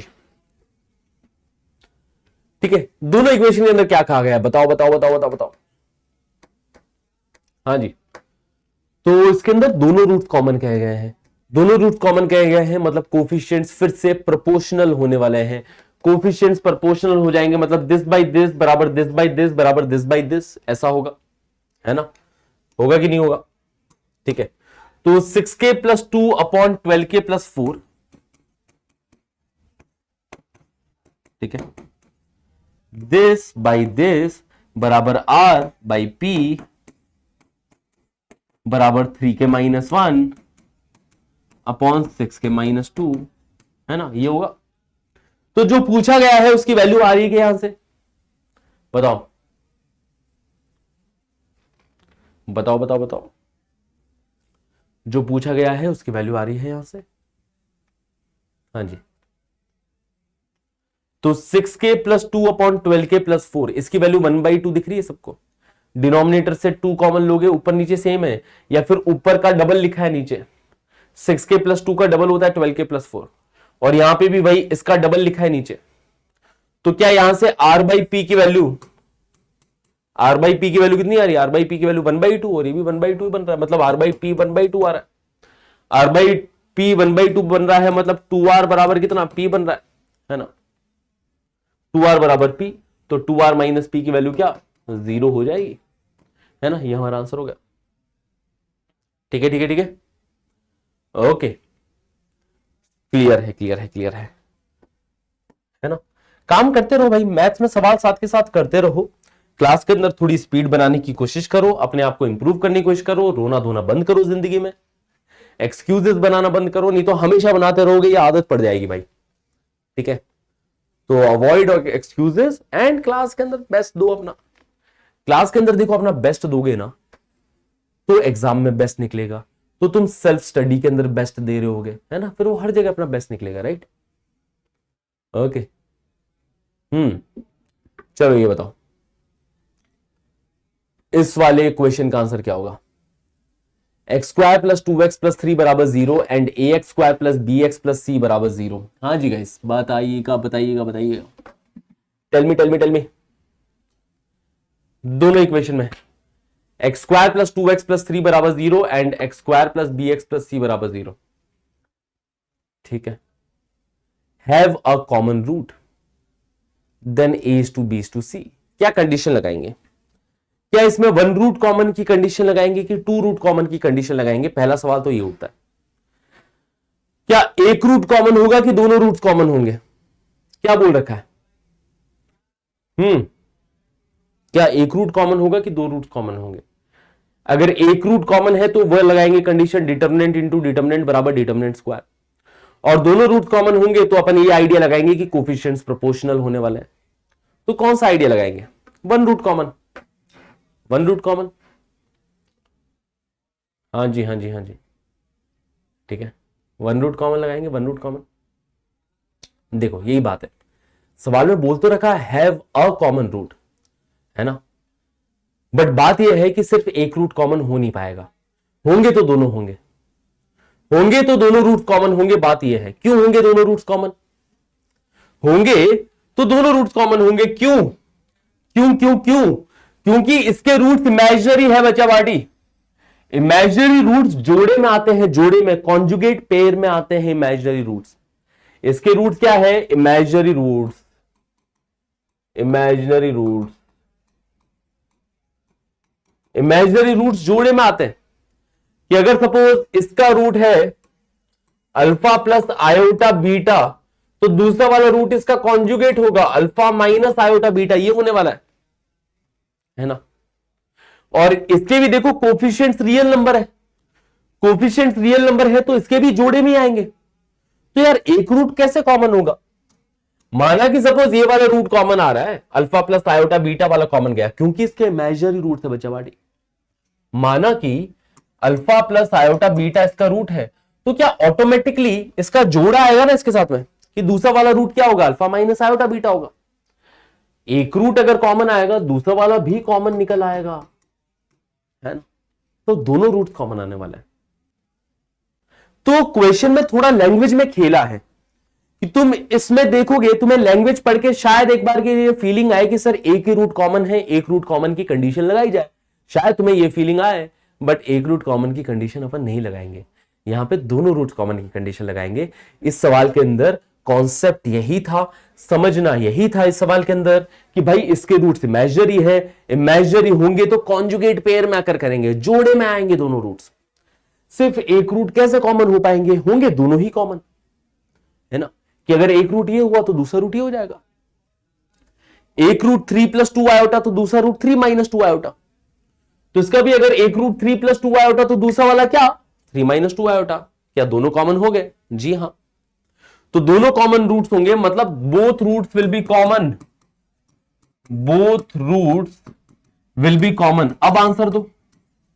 अब आपको समझ में आ गया भाई कंडीशन तो दोनों रूट्स कॉमन की ही लगेगी, और कंडीशन दोनों रूट्स कॉमन की लगेगी तो कोफिशिएंट्स क्या होंगे? प्रोपोर्शनल होंगे, प्रोपोर्शनल। इक्वेशन देख के कैसे पता चलेगा? डिस्क्रिमिनेंट से। इसका डिस्क्रिमिनेंट देखो, b² 2 दूनी 4 -4ac 4 - 12, इसका डिस्क्रिमिनेंट नेगेटिव है, डिस्क्रिमिनेंट बताएगा, डिस्क्रिमिनेंट बताएगा कि रूट्स किस टाइप के हुए, है ना। तो a/b/c, तो यहां पे रेशियो क्या होगा? जैसे यहां पे रेशियो 1:2:3 है, यहां पे भी 1:2:3 ही रेशियो आएगा। ऑप्शन ए ही हमारा आंसर होगा डायरेक्ट। हाँ जी, कि इसके रूट्स 1:2:3, तो ये भी 1:2:3 ही होने वाला है। दोनों रूट्स कॉमन होंगे, कोफिशिएंट प्रोपोर्शनल होंगे। तो ये सवाल था गाइस, और बहुत बार ये सवाल प्रीवियस ईयर में पूछा जा चुका है ना, बहुत बार ये सवाल प्रीवियस ईयर में पूछा जा चुका है। ठीक है, हाँ जी, हाँ जी, हाँ जी, क्लियर है। अब चलिए चलते हैं ग्राफ ऑफ क्वाड्रेटिक एक्सप्रेशन। अगला टॉपिक जो बहुत शानदार टॉपिक, अब यहां से क्वाड्रेटिक का एक तरीके से सेकंड पोर्शन स्टार्ट होता है, क्वाड्रेटिक का एक तरीके से सेकंड पार्ट स्टार्ट होता है। ठीक है, अभी हमने क्वाड्रेटिक के कॉमन रूट्स के सवाल देखे हैं, relation between roots and coefficients वाले सवाल देखे हैं मोस्टली, राइट, कि product of roots, sum of roots वगैरह वगैरह, इस टाइप के ऊपर बेस्ड जो सवाल हो गए वो हमने देखे हैं। ठीक है, ट्रांसफॉर्मेशन ऑफ रूट्स के सवाल देखे हैं, क्वाड्रेटिक जनरेट करने वाले सवाल देखे हैं, है ना। तो अभी तक हमने इस टाइप के सवाल देखे हैं। अब ये जो है वो है क्वाड्रेटिक का दूसरा पार्ट। ठीक है, और ये पार्ट मुझे बहुत ज्यादा इंटरेस्टिंग लगता है ना। ये समझो पार्ट 2 ऑफ क्वाड्रेटिक है। एक तो पार्ट 1 था, है ना, जो मैंने बताया क्या क्या है पार्ट 1 के अंदर, कि relation between roots and coefficients वगैरह, इस टाइप के सवाल है। और ये जो पार्ट 2 है ना, ये बहुत ज्यादा इंटरेस्टिंग पार्ट है, क्योंकि क्वाड्रेटिक इक्वेशन का जो असली ज्ञान है ना, ये पार्ट 2 ही देता है। पार्ट 2 ही हमें क्वाड्रेटिक इक्वेशन का असली ज्ञान देता है। ठीक है, तो चलिए फिर शुरुआत करी जाए। तो सबसे पहले मैं बोल रहा हूं कि y = ax² + bx + c = 0, है ना। ये जो हुआ इसका ग्राफ यार दो तरीके का होता है ना। जैसे तुमने अभी तक लीनियर पढ़ी होगी, अगर ग्राफ के बारे में बात करें तो अभी तक तुमने लीनियर पढ़ा होगा, है ना। लीनियर पॉलिनोमियल का ग्राफ, पॉलिनोमियल्स, लीनियर पॉलिनोमियल्स जो हो गए y = ax + b, इसका ग्राफ आता है तुम्हें। ये एक स्ट्रेट लाइन बनती है। क्या बनती है गाइस? स्ट्रेट लाइन बनती है। एक लीनियर पॉलिनोमियल दे रखा है, ये एक स्ट्रेट लाइन बनती है। जैसे अगर मैं तुमसे पूछूं कि y बराबर 2x प्लस 3 का ग्राफ बनाओ, क्या बना पाओगे? हाँ जी, क्या y बराबर 2x प्लस 3 का ग्राफ बना पाओगे? हाँ, ठीक है। तो इसका ग्राफ एक स्ट्रेट लाइन बनता है। बस 2 पॉइंट्स बता दो, स्ट्रेट लाइन के लिए सिंपल सी बात है कि 2 पॉइंट्स बता दो कहां कहां से स्ट्रेट लाइन पास कर रही है, उन दोनों पॉइंट्स को कनेक्ट करते हुए ग्राफ बन जाएगा, है ना। कि एक टेबल बनाते हैं अपन, टेबल बनाते हैं अपन, ठीक है, याद है बचपन में? हाँ जी, x और y ये टेबल बनाई जाती है। फिर मैं x की वैल्यू एक बार 0 रख देता हूं, y की वैल्यू निकाल लेता हूं। x को 0 रखा तो y 3 हो गया, है ना। और फिर एक बार y की वैल्यू 0 रख दी, एक बार y की वैल्यू 0 रख दी और x की वैल्यू निकाल ली। y को 0 रखा तो x की वैल्यू कितनी? -3/2। x की वैल्यू कितनी? -3/2। तो ये ग्राफ कहां कहां से पास कर रहा है? दो कोऑर्डिनेट मिल गए। कोऑर्डिनेट कौन कौन से मिल गए? 0,3। एक तो 0,3 कोऑर्डिनेट मिल गया, है ना। x0 तो y3 0,3।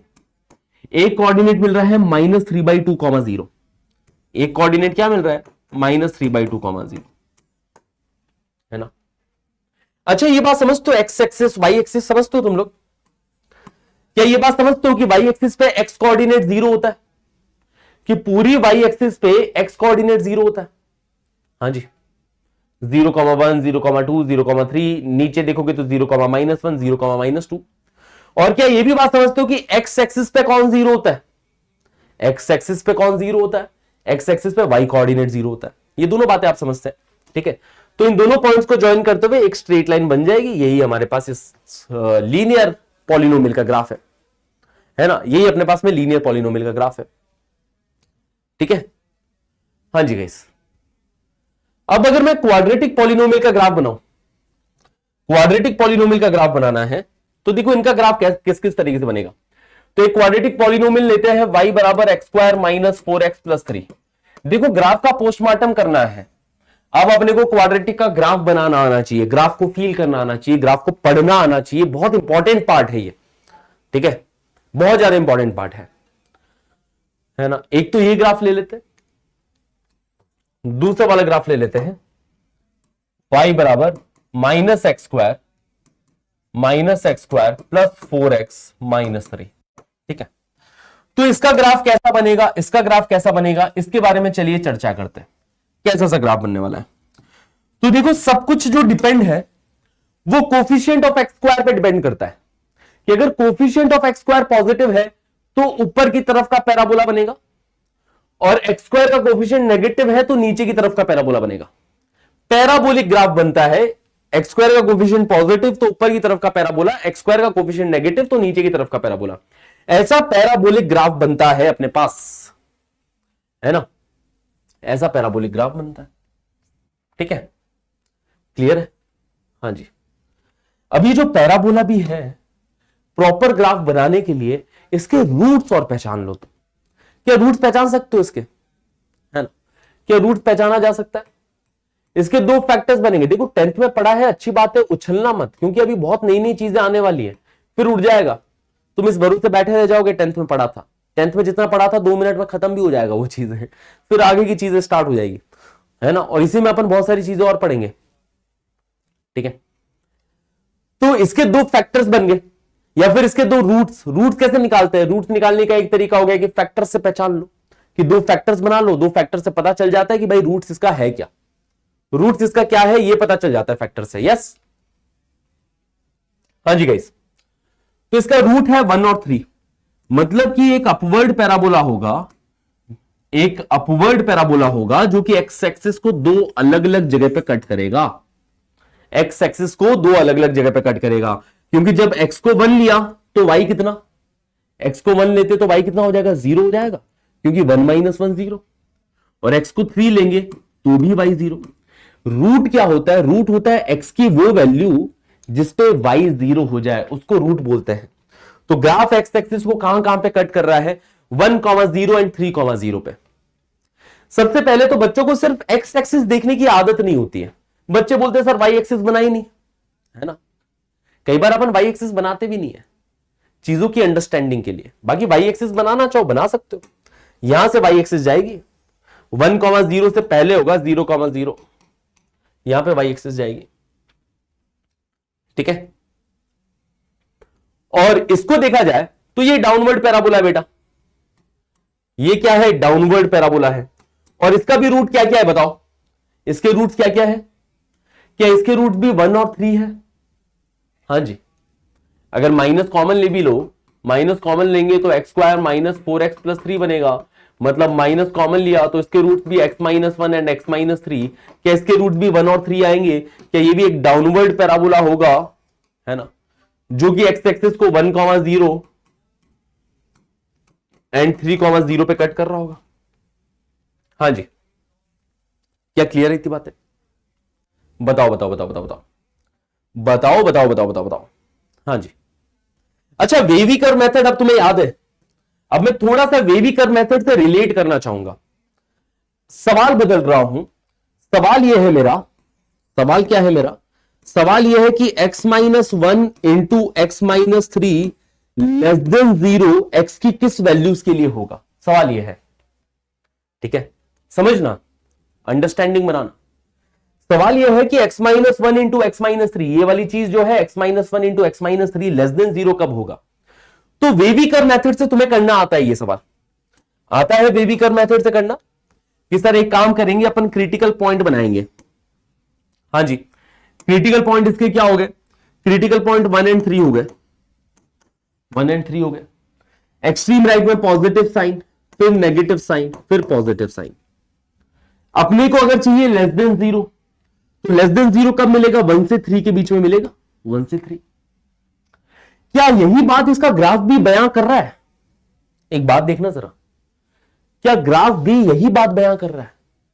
क्या ग्राफ भी यही कहना चाह रहा है कि भाई 1 से 3 के बीच में वैल्यू नेगेटिव है, 1 से 3 के बीच में वैल्यू जो है वो एक्स एक्सिस के नीचे चली गई, एक्स एक्सिस के नीचे जाते ही मतलब क्या हो गया, वाई नेगेटिव हो गया, यहां पे वाई नेगेटिव हो गया। देखो एक्स एक्सिस के ऊपर वाई पॉजिटिव है, एक्स एक्सिस के नीचे वाई नेगेटिव है। तो क्या यही बात ग्राफ भी बयां करेगा कि 1 से 3 के बीच में वैल्यू नेगेटिव आएगी? हां हां हां।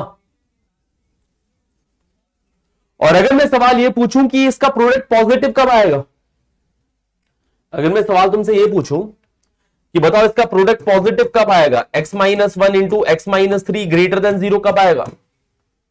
हाँ जी, तो क्या ये बात आप ग्राफ से भी देख सकते हैं कि सर 3 के राइट में, 3 के राइट में वैल्यू पॉजिटिव हो गई, तो या तो 3 से इंफिनिटी या फिर 1 के लेफ्ट में चले जाओ, 1 के लेफ्ट में, 1 के लेफ्ट में वापस से वैल्यू पॉजिटिव हो गई, हुई कि नहीं हुई? और इसी बात को अपन बेबी कर्व मेथड से भी करते कि पॉजिटिव चाहिए तो 3 के राइट में देखो या 1 के लेफ्ट में देखो। हाँ भाई, तो समझो ग्राफ की वैल्यू बहुत है, ग्राफ की वैल्यू बहुत है।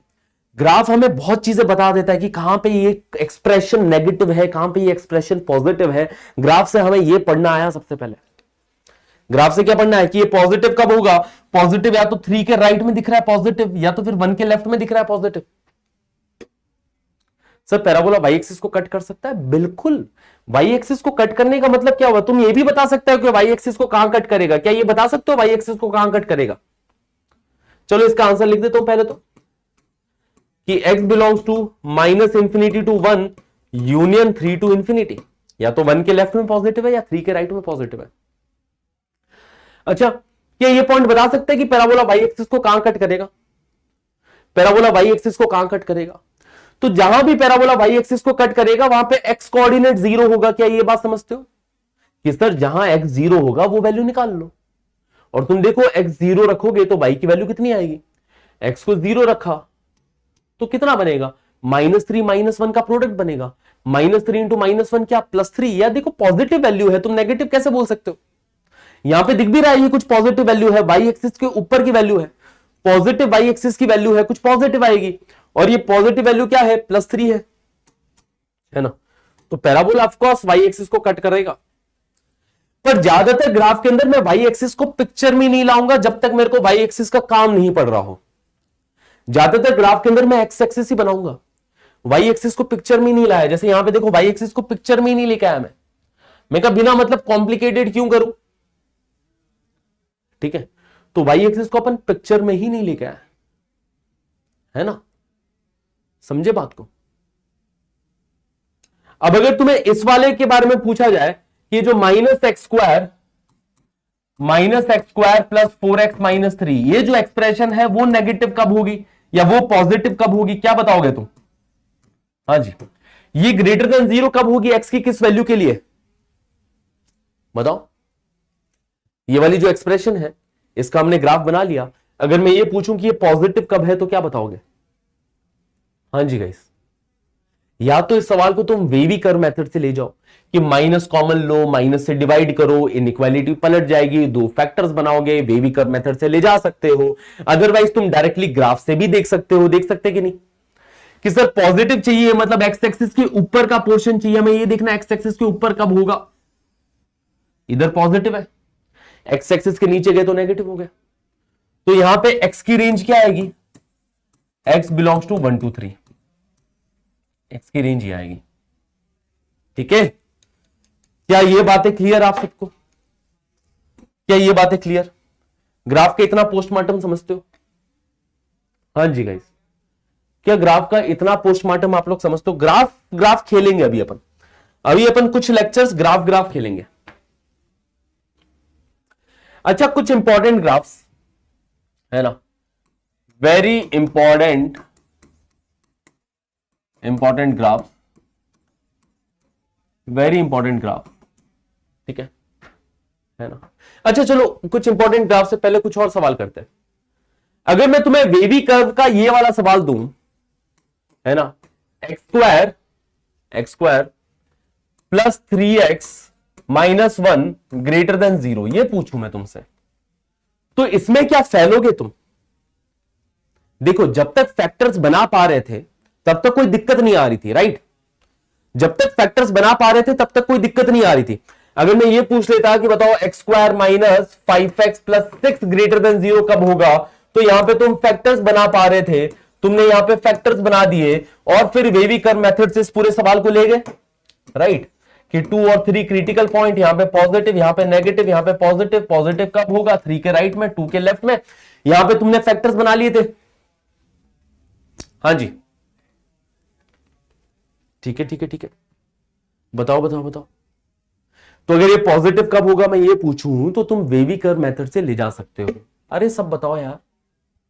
हाँ जी, और इसी बात को तुम ग्राफ से भी समझ सकते हो, इसी बात को तुम ग्राफ से भी समझ सकते हो कि सर ग्राफ बना लेते, एक काम करते, y बराबर x square minus 5x plus 6 का ग्राफ बना लेते हैं। इसका ग्राफ जो होगा एक अपवर्ड पैराबोला होगा और इसके रूट्स 2 और 3 है, तो इसका ग्राफ जो है वो अपवर्ड पैराबोला होगा जो कि एक्स एक्सिस को 2 और 3 पे कट करेगा। कि सर 3 के राइट में पॉजिटिव मिलेगा, 2 के लेफ्ट में पॉजिटिव मिलेगा, है ना। अब धराचार्य जी एंटर्स, करेक्ट, बिल्कुल सही बोला त्यागी साहब ने। सर तो वाई एक्सिस के लेफ्ट साइड भी एक्स नेगेटिव क्यों होगा? देखो एक्स नेगेटिव होता है ना, वाई एक्स, अरे यार एक तो एक्स वाई तुम समझो, एक्स कहां नेगेटिव होता है, वाई कहां पॉजिटिव होता है। यहां पे क्या पूछा जा रहा है, यहां पे वाई कहां पॉजिटिव है ये पूछा जा रहा है, यहां पे एक्स कहां पॉजिटिव है ये नहीं पूछ रहा है ना। एक्स को पॉजिटिव रखोगे तो पॉजिटिव आ जाएगा, एक्स को नेगेटिव रखोगे तो, है ना। क्या बिना मतलब कंफ्यूज कर रहे हो भाई प्रत्युष, तुम्हें ही नहीं समझ में आ रहा है? हाँ ठीक है, तो अगर ये बात चल रही है कि भाई ये कहां पॉजिटिव है, तो मैंने इसका ग्राफ बनाया, ग्राफ 2 और 3 पे कट कर रहा है। मैं ये देखना चाहता हूं कि ये चीज किधर पॉजिटिव है, मतलब कौन पॉजिटिव, वाई किधर पॉजिटिव है ये देखना चाह रहा हूं। तो वाई पॉजिटिव रखना है तो एक्स एक्सिस के ऊपर देखो। क्या ये बात सबको समझ में आता है कि ये एक्स एक्सिस होती है, वाई एक्सिस होती है, वाई कहां पॉजिटिव होता है बता दो जरा। हाँ जी, मेरे ख्याल से कईयों को यह बात नहीं समझ में आ रही कि वाई कहां पॉजिटिव होता है बेटा। एक्स एक्सिस के ऊपर, अरे गुरु एक्स एक्सिस के ऊपर वाई पॉजिटिव होगा, एक्स एक्सिस के नीचे वाई नेगेटिव होगा। हाँ जी, यहां पे वाई कोऑर्डिनेट कितना होगा, पॉजिटिव होगा। यहां पे जैसे कोई पॉइंट होगा 2,3, यहां पे कोई पॉइंट रखोगे तो -2,3। नेगेटिव कौन हुआ इधर, एक्स नेगेटिव हुआ, वाई तो इधर भी पॉजिटिव है। इधर देखोगे तो वाई नेगेटिव हुआ, इधर एक्स भी नेगेटिव वाई भी नेगेटिव, और इधर देखोगे तो एक्स पॉजिटिव वाई नेगेटिव। तो y नेगेटिव होता है एक्स एक्सिस के नीचे, एक्स एक्सिस के ऊपर y पॉजिटिव होता है। हाँ, ग्राफ नहीं समझ में आया तो भाई सुनने ध्यान से, फालतू के कमेंट्स करे जा रहा था, मेरे को क्या दिख नहीं रहा था कि तू क्या टाइम पास कर रहा है चैट में। हाँ सुनो सुनो भाई, ठीक है। ओके, सुनोगे समझोगे तो समझ में आएगा, बाकियों के समझ में आ रहा है, ठीक है। और जो टाइम पास कर रहा है, टाइम पास करो अच्छे से, ठीक है, फिर अच्छे से टाइम पास करो, है ना, ठीक है। वीडियो देख लियो भाई, और अब और कमेंट किया मैं ब्लॉक करा दूंगा, ठीक है। हाँ अच्छा, बाकी लोग बताओ यार, बाकी लोग बताओ, जो मैं समझाना चाह रहा हूं तुम समझ पा रहे हो, जो मैं क्या कहना चाह रहा हूं, क्या समझाना चाह रहा हूं, क्या समझ में आ रहा है? बाकी लोग बताओ। हाँ, जो सच में ध्यान से सुन रहे थे, जो सच में ध्यान से पढ़ के आए हैं पुराना, जो तैयारी कर रहे हैं, उनको चमक रहा है, ठीक है, फिर सही है। हाँ आएगा समझ में यार, ऐसे कैसे नहीं समझ में आएगा, हम समझा रहे हो समझ में ना आए, ठीक है, ठीक है।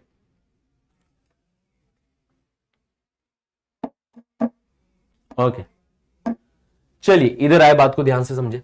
अगर मैंने ये पूछा है तो यहां पे धराचार्य जी एंटर्स द चैट, धराचार्य जी आएंगे एंटर करने चैट में, क्योंकि इधर फैक्टर्स बनाना आसान नहीं है, इधर फैक्टर्स बनाना आसान नहीं है। तो एक काम करता हूं, मैं रूट्स निकाल लेता हूं, किसके, इस इक्वेशन के।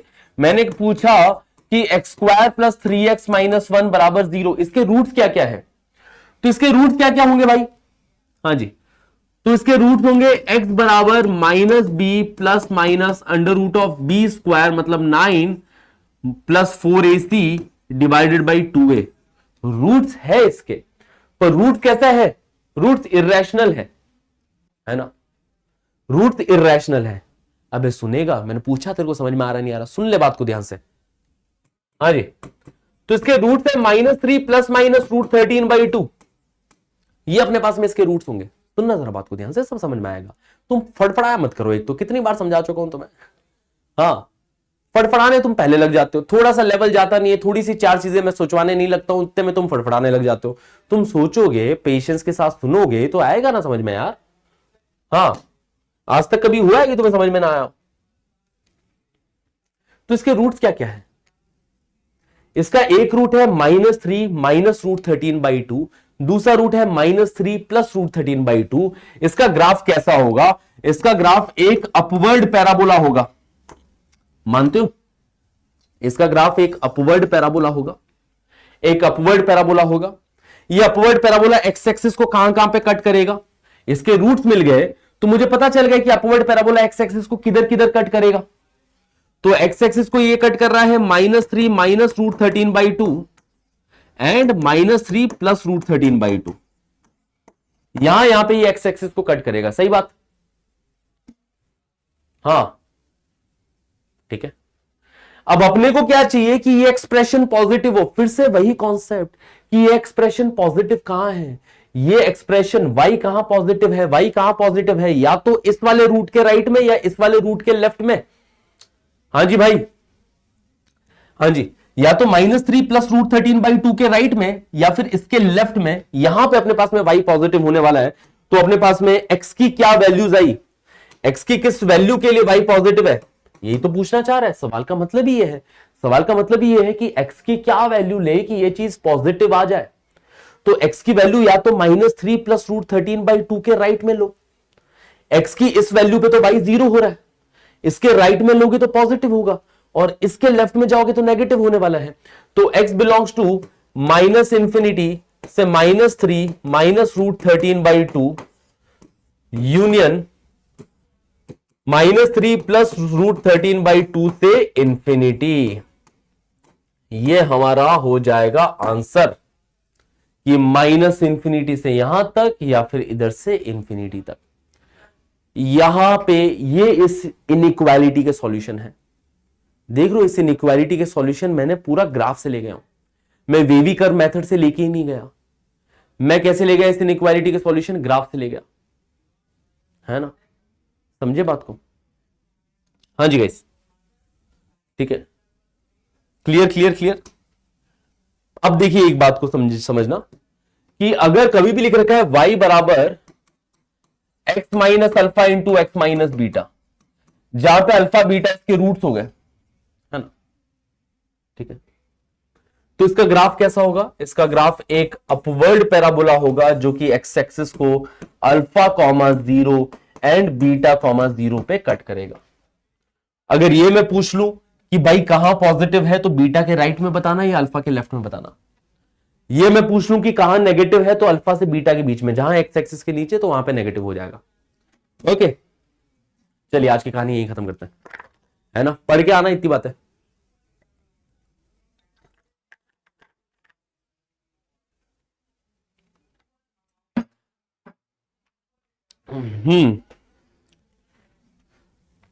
ओके, आज के लिए इतना काफी, ठीक है गाइस, तो बस आज के लिए इतना काफी करते हैं। ज्यादा पढ़ाया नहीं मैंने आज, मजा नहीं आया मेरे को खुद को, मैं सच बताऊं तो, है ना, ठीक है, ज्यादा पढ़ नहीं पाए हैं, है ना, ठीक है, आंख की दर्द करने लगी, रोने लग गए कुछ बच्चे, तो थोड़ा सा भाई अपने लेवल को इंप्रूव करो, थोड़ा लेवल बढ़ाओ अपना यार, क्या कर रहे हो तुम लोग, हाँ थोड़ा सीरियस हो जाओ, रिवीजन करो, है ना। नेक्स्ट क्लास तक मुझे मांगता है, देखो यार इस टॉपिक में मैं बहुत डेप्थ में भी जा सकता हूं और इस टॉपिक को मैं ऊपर ऊपर से उड़ा भी सकता हूं। मेरे पास दो चॉइसेस अभी दिख रही है।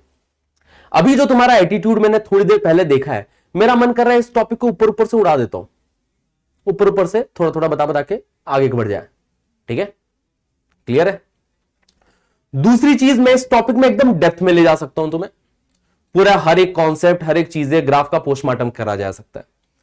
तो everything depends on your attitude guys, ठीक है, हाँ जी। तो थोड़ा सा ना सुधर जाना नेक्स्ट क्लास तक, नेक्स्ट क्लास तक मुझे तुम्हारा बेटर एटीट्यूड चाहिए। कोई बात नहीं, इस क्लास में तुम लोगों ने थोड़ा सा, ठीक है, थोड़ा सा रायता फैलाया तुमने इस क्लास में, हल्का फुल्का रायता फैलाया, कुछ बच्चों ने फैलाया, मैं देख पा रहा हूं, ठीक है, नाम भी पता है मुझे उनके, है ना। नेक्स्ट क्लास तक क्या करना है, नेक्स्ट क्लास तक अपने को थोड़ा सा ना पढ़ के आना है, अभी तक की चीजें देख के आना है, वेवी कर्व मेथड रिवाइज करके आना है, वेवी कर्व मेथड रिवाइज करके आना है। मैं इनइक्वालिटी के बहुत मस्त मस्त सवाल और करवा सकता हूं, बहुत सारे क्वेश्चंस इसमें और करवाए जा सकते हैं, लेवल तुम्हारा बहुत ले जा सकता हूं मैं ऊपर तक, ठीक है, अच्छे लेवल के सवाल करवा सकता हूं मैं तुम्हें, ट्रिग्नोमेट्री से रिलेट करके सवाल करवा सकता हूं तुम्हें, ठीक है। जैसे इस टाइप के सवाल हो गए कि भाई इसकी रेंज क्या होगी, y बराबर sine square x plus 4 sine x plus 3, इसकी रेंज क्या होगी, इसकी मिनिमम वैल्यू क्या होगी, मैक्सिमम वैल्यू क्या होगी, इस टाइप के जो भी सवाल होते हैं, और बहुत अलग अलग तरीके से अपन ले जाया जा सकता है इस सवाल के अंदर, इन चीजों में, ठीक है। तो नेक्स्ट क्लास थोड़ा सा तैयार करके आना, है ना, थोड़ा सा यहां तक की चीजें पढ़ के आना, ग्राफ के रूट्स निकालना वगैरह वगैरह, इतनी जितनी भी चीजें हैं हल्का फुल्का रिवीजन करके आना, और नेक्स्ट क्लास में थोड़े अच्छे एटीट्यूड के साथ बैठना, बढ़िया एटीट्यूड के साथ बैठोगे, समझने वाला कि हाँ सर समझना है, बहुत सारी चीजें हमें समझनी है, करनी है, तो नेक्स्ट क्लास में ग्राफ के अंदर बहुत हाई लेवल तक ले जाऊंगा, मजा आएगा तुम्हें भी और मुझे भी, ठीक है। और मैं भी नहीं चाहता ऊपर ऊपर से निकालूं, सच बात है, ये तो मैंने डराने के लिए बोला है तुम्हें, ठीक है, कि भाई सुधर जाओ, नहीं तो मैं हल्का हल्का पढ़ा पढ़ा के निकाल दूंगा इस पूरे चैप्टर को, ग्राफ को, है ना, और नहीं तो मैं इस ग्राफ के अंदर बहुत डेप्थ में ले जा सकता हूं, ठीक है। तो इसलिए मैं कह रहा हूं कि भाई नेक्स्ट क्लास में पढ़ के बैठना, और नेक्स्ट क्लास में मस्त पढ़ते हैं, अच्छे से पढ़ते हैं, ग्राफ व्राफ को सबको एकदम डिटेल में समझते हैं, ठीक है, क्लियर है, हाँ, ओके। 8 बजे वाला क्लास, 8 बजे वाला क्लास बेटा वो है ना, 8 बजे वाला क्लास परम्यूटेशन एंड कॉम्बिनेशन नामक एक टॉपिक है, उसके ऊपर है। तो तुम लोगों ने अगर नहीं पढ़ा है वो टॉपिक, तो मत करना वाली 8 बजे वाली क्लास, है ना, नहीं तो वहां के रायता फैलाओगे तुम बिना मतलब, ठीक है। और अगर ऐसे सुनने का मन है, ऐसे देखने का मन है, इंटरेस्ट आ रहा है कि हाँ सर नहीं समझ में आएगा बट एक बार कुछ बातें सुन लेंगे, कुछ बातें समझने की कोशिश कर लेंगे, ठीक है, तो आ जाना। बेसिकली क्वेश्चंस प्रैक्टिस और अच्छे लेवल के सवाल डिस्कस होंगे। एक टॉपिक है परम्यूटेशन एंड कॉम्बिनेशन, तो उसके ऊपर अच्छे लेवल के सवाल और उसके ऊपर क्वेश्चन प्रैक्टिस हम लोग 8 बजे करेंगे। तो अगर आप इंटरेस्टेड है कि हाँ चलो यार कुछ कर लेते हैं, है ना, कुछ नई चीजें देख लेंगे, क्या क्या पढ़ रहे हैं हमारे सीनियर, क्या पढ़ रहे हैं, और आप भी आगे जाके पढ़ोगे इस टॉपिक को, परम्यूटेशन एंड कॉम्बिनेशन, तो आपको इस टॉपिक के बारे में आइडिया लग जाएगा। कहाँ है क्लास? वाईटी पे, यूट्यूब पे, ठीक है ना, है ना, है ना। सर क्या मेरी ये हैबिट गुड है कि मैं हर मंडे को पूरा वीक का रिवीजन करता हूं? नहीं, हर दिन, मंडे को नहीं, हर दिन। सिर्फ एक ही दिन में पूरा वीक का रिवीजन करना बहुत भारी काम हो जाता है। रिवीजन रेगुलर होना चाहिए, रेगुलर, जैसे सांस डेली लेते हो, ठीक है, वैसे रिवीजन भी डेली ही रखना है। ठीक है, ठीक है, ठीक है। तो बस इतना ही। तो आज के लिए बस गाइस इतना ही। मिलते हैं आप सबसे अगले सेशन में, तब तक के लिए take care, bye bye, all the best.